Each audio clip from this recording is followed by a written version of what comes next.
Bonjour et bienvenue sur ce nouveau plateau Actu Environnement. Vous l'avez sûrement remarqué sur vos factures, les prix de l'électricité ont augmenté cette année. 2 fois. Une première hausse au mois de juin de 5,9% et une deuxième hausse au mois d'août d'1,3%. Alors pourquoi une telle inflation des prix de l'électricité? Quels sont les facteurs qui influencent ces hausses ou ces baisses? Ce prix va-t-il continuer à augmenter? Et avec quelles conséquences sociales et économiques? Pour répondre à ces questions, j'accueille aujourd'hui François Joubert. Bonjour. Bonjour. Vous êtes le fondateur d'Home Energy, un fournisseur alternatif d'électricité verte. Et Vincent Licheron, bonjour. Bonjour. Vous êtes expert de la défense des consommateurs et vous avez été pendant longtemps le porte-parole de la CLCV sur ces questions. Alors, ces hausses du prix de l'électricité concernent tous les ménages et les entreprises. Les 25 millions d'abonnés aux tarifs régulés d'EDF, comme les 8 millions de clients des fournisseurs alternatifs. Monsieur Joubert, vous connaissez bien le marché de l'électricité. Pourquoi assiste-t-on à une telle hausse du prix de l'électricité aujourd'hui? La première raison de l'année dernière, et ça elle est nouvelle, c'est que le plafond de ce qui est mis à disposition des fournisseurs alternatifs a été atteint.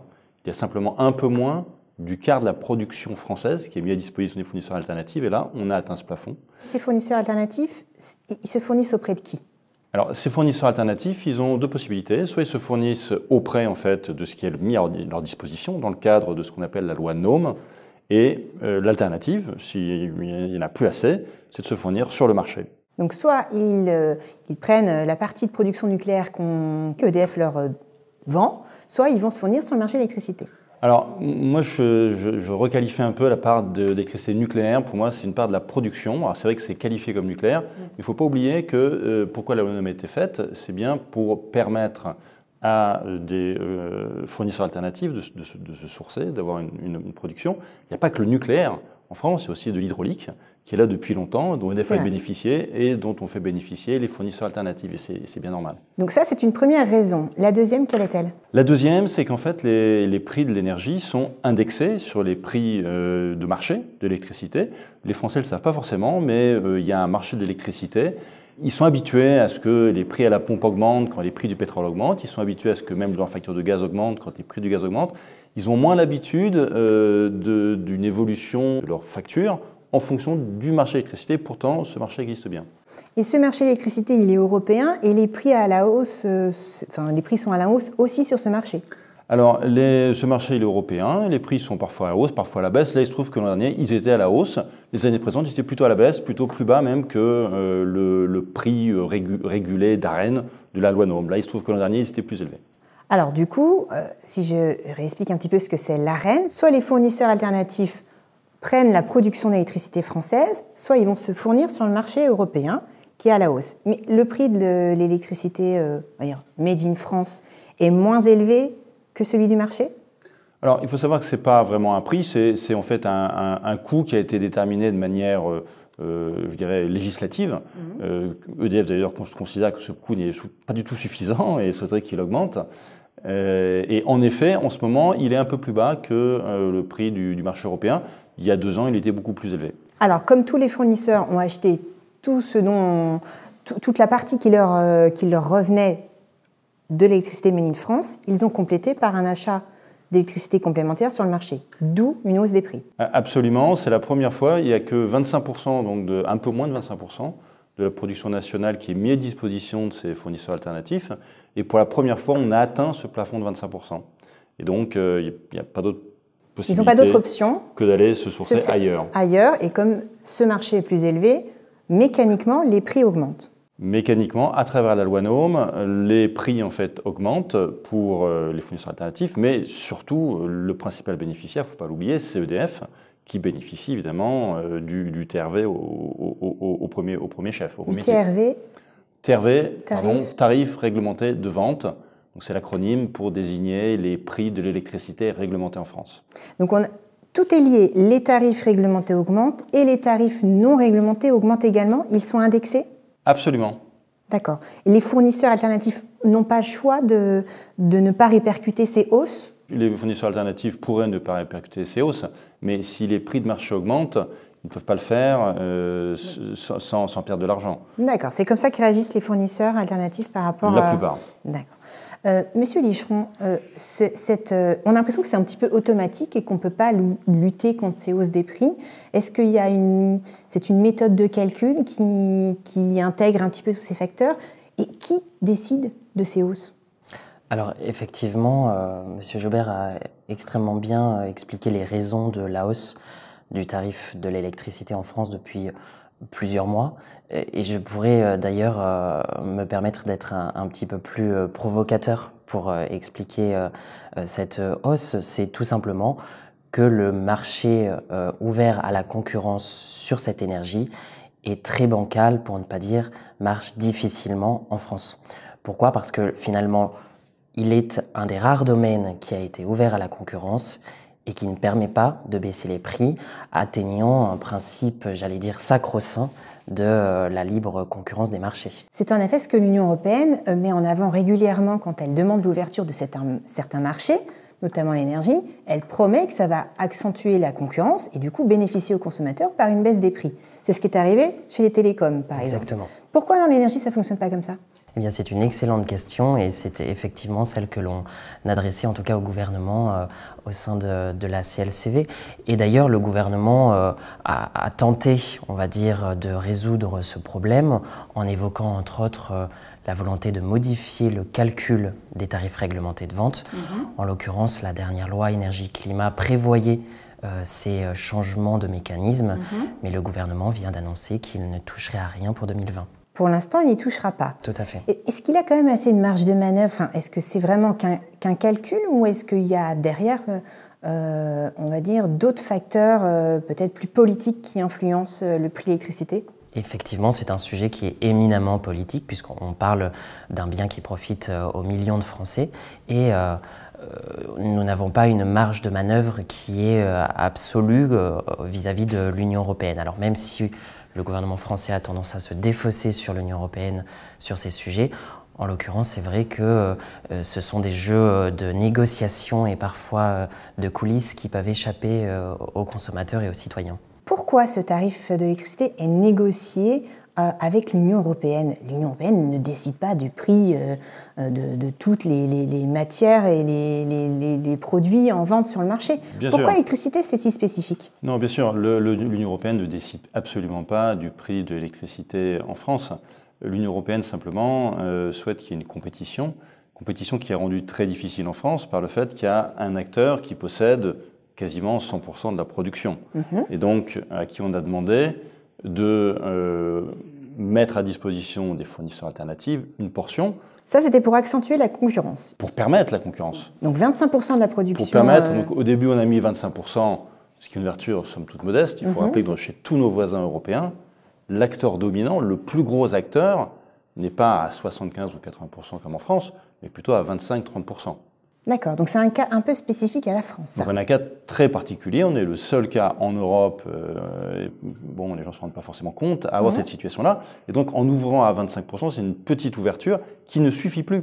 C'est-à-dire qu'en fait, c'est pas tellement que la compétition ne fonctionne pas, la compétition fonctionne puisque la plupart des acteurs alternatifs sont moins chers qu'EDF. On va jusqu'à, chez Home Energy, à moins 30% par rapport à EDF. Donc la compétition fonctionne. Mais simplement là, on est contraint. On nous a ouvert uniquement 25% du marché. Donc nous, on souhaiterait que le marché soit beaucoup plus ouvert. Et ça permettrait d'avoir une plus grosse part de marché des alternatifs. Et surtout, ça permettrait aux consommateurs finaux de ne pas avoir ces augmentations mécaniques. Le gouvernement n'a pas voulu ouvrir un petit peu plus. C'est ce que la loi énergie-climat proposait, qu'on aille un peu plus que ces 25% de marché. Pour l'instant, le gouvernement n'a pas envie d'y toucher. Parce que c'est trop compliqué à renégocier avec l'Union européenne, par exemple. De quand ça date, cette concurrence? L'ouverture à la concurrence, ça date des années 2000. L'ouverture du marché, donc elle est très ancienne. Elle a très bien fonctionné dans beaucoup de marchés. Elle est un peu en retard en France. Et pourquoi le gouvernement ne pousse pas à l'ouverture un peu plus rapide de ce marché? Parce qu'il y a un peu deux objectifs. Si je veux être encore plus provocateur que Vincent, il y a deux objectifs. Il y a d'une part l'ouverture du marché qui est souhaitée par la Commission européenne et qui marche plutôt bien, même dans l'énergie, pour les consommateurs finaux. Et d'autre part, préserver les équilibres financiers d'EDF, qui sont aussi un élément important. Donc cette ouverture, elle se fait, je dirais, pas très mesuré disons un petit peu par petites étapes, donc 25% d'abord, on parle d'augmenter à 150 TWh, donc ce qui serait une ouverture à 30%. Là, on est à 100 TWh, c'est les 25% que... C'est même moins de 25%, hein. Voilà. C'est plutôt de l'ordre de 20%, 20-22%. Il y avait une proposition d'aller jusqu'à 150 TWh, mais même là... La proposition est inscrite d'ores et déjà dans la loi. Le gouvernement simplement dit que cette hausse n'est pas automatique et que c'est à lui de décider quand cette augmentation pourrait avoir lieu. Mais elle est inscrite dans la loi, effectivement. Alors, est-ce qu'une hausse du prix auquel EDF vend la production d'électricité française serait aussi un facteur pour modifier l'évolution des prix de l'électricité?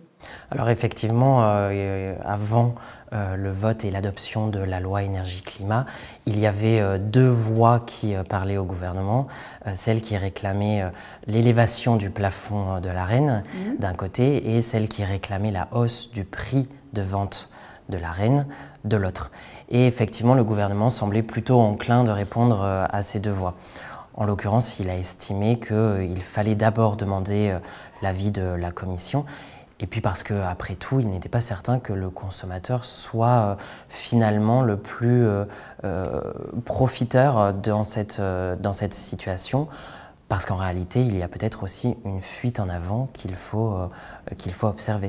Quelle fuite en avant? Eh bien, c'est simple. Quand on part du principe que l'ouverture à la concurrence dans ce secteur ne fonctionne pas, il fallait s'en tenir, si je peux faire référence à la loi NOM, et bien avant encore au rapport Champsor, qui a en grande partie dessiné les contours de la loi NOM de 2010, eh bien, il y avait une règle simple. EDF donne une part d'électricité d'origine nucléaire aux fournisseurs, mais jusqu'à un certain stade et jusqu'à un certain seuil. Ce seuil, c'était pour que les fournisseurs alternatifs deviennent grands, deviennent adultes, pour qu'ils se séparent de la béquille que l'État français leur a concédée. En l'occurrence, on voit que cela ne fonctionne pas. Pourquoi? Parce que ce plafond est dépassé, parce que les fournisseurs demandent l'élévation de ce plafond et parce qu'en réalité, on va peut-être être dans l'obligation d'augmenter ce plafond tous les ans, tous les 2 ans, tous les 3 ans. Et il y a une véritable réflexion à avoir sur l'ouverture à la concurrence en France de ce secteur. Elle n'est pas forcément négative en soi, mais je pense qu'elle nécessite une véritable réforme de fond. Alors, quand vous dites qu'elle ne fonctionne pas, pour vous, c'est qu'elle ne fonctionne pas au bénéfice des consommateurs. On n'a pas la baisse des prix d'électricité escomptés. Elle ne fonctionne, si je peux dire, presque à personne, ni aux consommateurs, mais pas même aux fournisseurs qui, sous couvert de l'association de la NODE pour les principaux fournisseurs, qui regroupe tous les fournisseurs alternatifs. Exactement, les principaux, qui vont très régulièrement devant le Conseil d'État pour condamner un gel du tarif réglementé, pour condamner la non-hausse du plafond de l'Arenh. Il y a donc tout un mécanisme qui se met en place qui ne profite ni aux consommateurs, très peu aux fournisseurs alternatifs et qui finalement, selon EDF, si on se met dans la peau d'EDF, n'est pas suffisant non plus et coûte cher. Alors, vous êtes fournisseur alternatif. Tout à l'heure, vous disiez que pour vous, finalement, la concurrence fonctionnait bien, puisqu'il y avait l'existence de ces fournisseurs alternatifs. Qu'est-ce que vous souhaiteriez de plus, vous, du coup? Alors, là où je rejoins ce qui vient d'être dit, c'est que le mécanisme est en effet assez bancal, vient à pallier un état de fait et nécessite d'être amélioré. Par contre, personnellement, je pense qu'il faut faire attention à 2 choses. Un, ne pas donner l'impression que c'est à cause de la compétition que les prix augmentent. Et deuxièmement, ne pas donner l'impression, et ça c'est vraiment un mythe français, que le nucléaire c'est vraiment la panacée et que c'est grâce à ça que historiquement on a eu des coûts et des prix très bas. Ça a été le cas pendant les premières années de l'utilisation du parc nucléaire. Ça a été le cas quand moi j'ai commencé ma carrière, il y a 30 ans. Le nucléaire est en effet une source d'énergie qui était compétitive. On pouvait ne pas l'aimer pour d'autres raisons, mais d'un point de vue économique, elle était compétitive. Elle ne l'est plus aujourd'hui? 30 ans plus tard, le coût du nucléaire a été multiplié à peu près par 6, peut-être même plus pour le nucléaire en développement. On ne connaît pas encore le vrai coût de développement des EPR. Il faudrait déjà qu'on arrive à les finir. Et deuxièmement, en même temps, les coûts des énergies renouvelables ont baissé de manière drastique, ont été divisés par 10. Donc, à l'heure actuelle, et c'est bien une des difficultés, le parc nucléaire français, qui auparavant était vraiment la vache à lait d'EDF, est plutôt ce qui plombe les comptes d'EDF. Donc, même s'il n'y a pas de compétition, le premier bénéficiaire de l'augmentation des tarifs, encore une fois, c'est EDF, qui a 80% du parc de clients et qui en a besoin pour justement subventionner un nucléaire qui ne fonctionne pas. Donc tout ça est un petit peu compliqué. C'est un peu le serpent qui se mord la queue quand même. Tout est lié bien sûr. C'est-à-dire qu'en fait, cette loi NOM, elle permet une petite ouverture à la compétition, mais elle permet surtout à EDF d'équilibrer ses comptes. Elle est faite pour ça. Et l'Union européenne ne demande pas plus de comptes à la France là-dessus ? Ils se contentent de laisser en l'état la situation. Il n'y a pas une petite pression de Bruxelles sur la France ? Bien sûr que si. La Commission européenne n'est pas ravie et pointe régulièrement du doigt la France comme étant un peu le mauvais élève de la classe en termes d'ouverture à la concurrence sur l'énergie. Donc EDF aimerait augmenter ce tarif de l'Arenh parce qu'il estime qu'il aimerait vendre plus cher la production de son mix électrique. Les fournisseurs aimeraient en acheter plus. Parce qu'ils ont beaucoup de clients, ils ont de la demande. Au final, tout le monde veut augmenter les prix. Qu'on augmente le volume, qu'on augmente le prix de vente de cette production électrique française, on va toujours aller vers une hausse des prix. Alors effectivement, c'est un peu la lecture qu'on peut en avoir. Si ce n'est la hausse, en tout cas que tous les tarifs convergent pour être à peu près au même niveau. Et c'est là encore que l'on peut questionner l'ouverture à la concurrence. Toutes ces questions-là, finalement, ont tendance à perdre le consommateur. Et nous, ce que l'on souhaitait, c'est qu'il y ait un débat le plus public possible. Finalement, ce débat, il ne se tient pas, puisque même s'il a été engagé au niveau parlementaire lors de la loi énergie-climat, le gouvernement a très vite remis le couvercle sur la question et a dit non, c'est pas pour maintenant. Donc, en gros, on va continuer à avoir une hausse de prix. Tout à fait, puisqu'on parle déjà d'une hausse de 3 ou 4% début 2020, qui donc viendra après la hausse de 5,9% de juin dernier, qui a quand même eu un impact non négligeable sur la facture des consommateurs. Tout cela dans un, j'allais dire, climat social quelque peu tendu. Et quelles sont les conséquences pour les consommateurs ? Comment ils réagissent à ces hausses de prix ? Ce qui est intéressant de repérer, ce sont les alertes lancées par le médiateur national de l'énergie. Quand d'un côté, on estime qu'il y a de plus en plus d'impayés des consommateurs. Ce même médiateur vient rappeler qu'en hiver, de plus en plus de Français diminuent leur chauffage, voire ne chauffent pas du tout leur logement parce qu'ils n'en ont pas les moyens. Tout cela, ce sont des indications sociales qui sont importantes, qui doivent être observées, comprises. Et cette hausse du tarif de l'électricité peut être une petite flamme qu'il faut surveiller de près. Quelles options ils ont les consommateurs ? Est-ce qu'ils peuvent du coup se tourner vers d'autres fournisseurs qui proposent des tarifs plus bas mais qui vont aussi augmenter de toute façon ? Et ne pas oublier que sur la facture, la consommation, c'est-à-dire le prix du kilowattheure, n'est qu'une partie de la facture. Tout ce qui est taxes et abonnements, ça reste fixe et c'est une bonne part de la facture. Finalement, qu'est-ce qu'ils peuvent faire ? La concurrence marche pour une chose, les consommateurs peuvent très facilement changer de fournisseur aujourd'hui en France. C'est le seul point positif qu'il existe.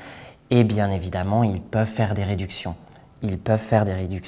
C'est une évidence. Du coup, c'est bénéfique pour vous. Ça attire de nouveaux clients sur vos offres. Ça sensibilise en effet les clients sur le fait qu'il y ait une alternative à EDF. Alors c'est vrai que ces augmentations tarifaires ne font plaisir à personne. 6% l'an dernier, c'est important. C'est quand même à mettre en regard des réductions qui sont proposées par les fournisseurs alternatifs.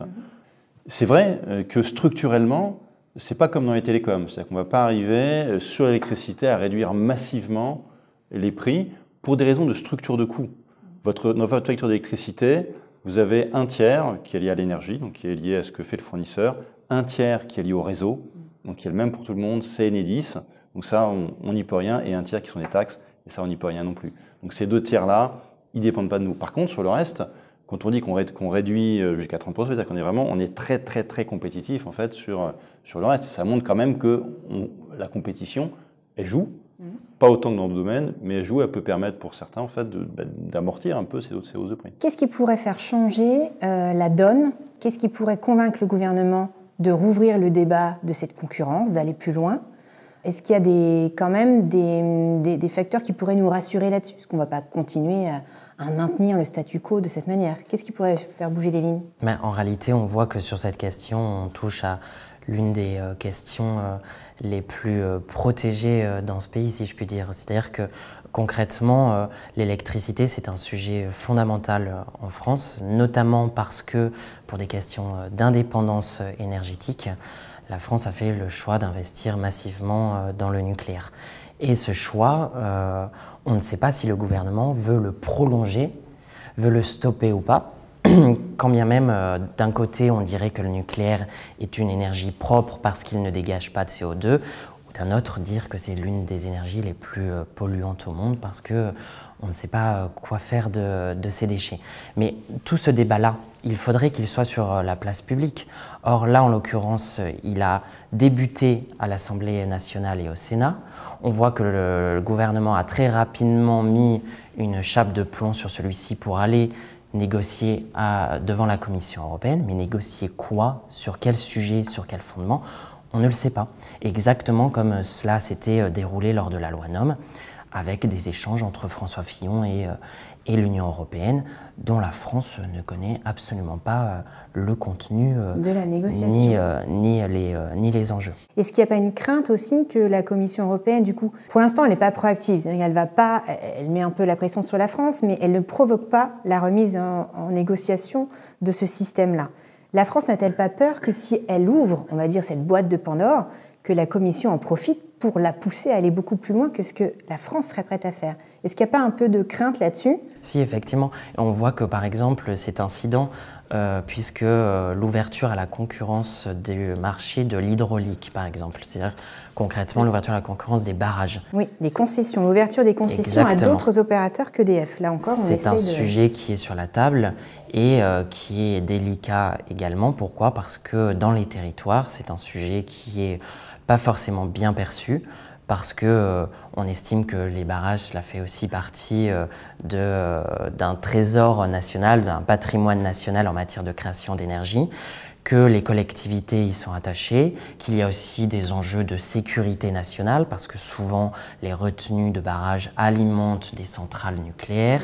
Oui, c'est très lié au territoire, énergie, l'eau, enfin voilà, ça inclut énormément d'enjeux. Et pourtant, c'est l'Union européenne qui, on va dire, pousse à cette ouverture parce que l'Union européenne ne supporte pas les monopoles. En l'occurrence, vis-à-vis de EDF, c'est très différent. La France essaye de ménager la chèvre et le chou sur ce sujet. Encore une fois, elle va avoir la même approche que lors de l'ouverture à la concurrence des productions nucléaires et autres, pour l'instant. Et la France, on va dire, a des arguments de taille pour négocier une position particulière pour la France. Elle est évidemment un membre fondateur de l'Union européenne. Je crois qu'également le gouvernement français se rendra devant la Commission avec dans ses cartons, dans ses valises, ce qui s'est passé dernièrement avec les Gilets jaunes, en expliquant « attention, c'est un sujet tendu qui peut faire renverser des gouvernements ». Aujourd'hui, ils ont connu le phénomène Gilets jaunes et pourtant, ils laissent le prix de l'électricité augmenter de manière récurrente. Donc, du coup, on a l'impression qu'ils sont un peu contradictoires dans tout ça. Exactement, parce que je crois qu'ils veulent s'assurer du bien fondé à la fois politique et juridique des ambitions qu'ils souhaiteraient avoir sur ce sujet-là. Je crois aussi tout simplement parce que c'est une manière on fait un pas pour en faire deux à reculons. Le sujet n'est pas encore arrêté, je pense, à la tête de l'exécutif. Peut-être même que l'on va attendre les prochaines présidentielles pour avoir des propositions vraiment claires sur ce sujet. Vous vouliez réagir ? Oui, il y a quand même un mouvement, puisqu'il est inscrit déjà dans la loi que donc ce plafond de ce qui est mis à disposition des fournisseurs alternatifs va augmenter de 50%. On considère que c'est pas assez, on considère que ça n'arrive pas assez vite. Mais il y a quand même une volonté, il y a une reconnaissance du gouvernement qu'il faut faire évoluer les choses dans cette direction-là.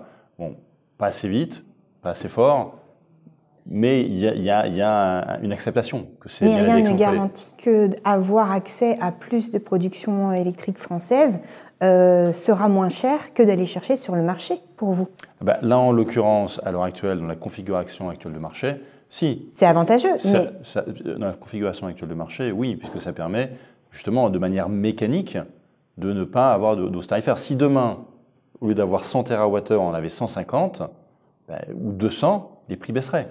Donc on bouge ça, votre prix, il descend immédiatement. C'est mécanique. Est-ce qu'il n'y a pas aussi le problème de... le problème. Il y a la réforme en cours d'EDF. J'ai l'impression qu'il y a quand même beaucoup de choses qui ralentissent la prise de décision. On a parlé des négociations avec l'Europe. On a aussi une nouvelle commission qui est en train de s'installer. Donc peut-être aussi que la France attend un peu de voir quelles vont être les priorités de la Commission européenne. Est-ce que les réflexions sur la réorganisation du groupe EDF ralentissent aussi ces réflexions? Bien sûr, vous avez tout à fait raison. Il est évident que ces éléments sont liés, même si ce n'est pas forcément dit de manière explicite. On sent bien qu'il y a bien deux choses. Ouvrir la compétition, mais un peu sauver le soldat EDF. Et que ces deux aspects sont essentiels dans la prise de décision sur la forme que prendra les évolutions législatives.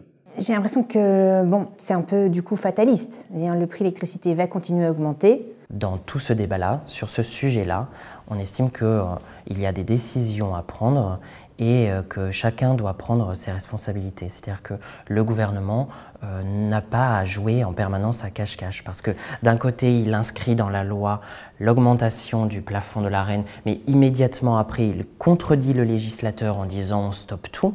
D'un côté, il y a EDF qui dit qu'il faut construire 6 EPR en plus de l'autre, c'est la ministre de tutelle, on va dire Madame Elisabeth Borne, qui est obligée de recadrer EDF et qui donc contredit cette position. Et puis, je ne peux pas m'empêcher non plus de dire que les fournisseurs alternatifs doivent aussi faire le jeu d'investir massivement dans la création d'entreprises, dans la création d'industries, des moyens de construire et de produire l'électricité, parce que c'est aussi des moyens de ne pas être tenu par la corde, par EDF, et c'est tout simplement la philosophie de la loi NOM, c'est-à-dire qu'on doit investir là où certains fournisseurs alternatifs, pas tous fort heureusement, sont simplement des revendeurs d'électricité et ne créent même pas cette énergie alors que la loi leur impose. Merci à vous d'être venus débattre sur ce plateau avec nous. Merci à vous de nous avoir suivis et je vous dis à très bientôt sur actu-environnement.com.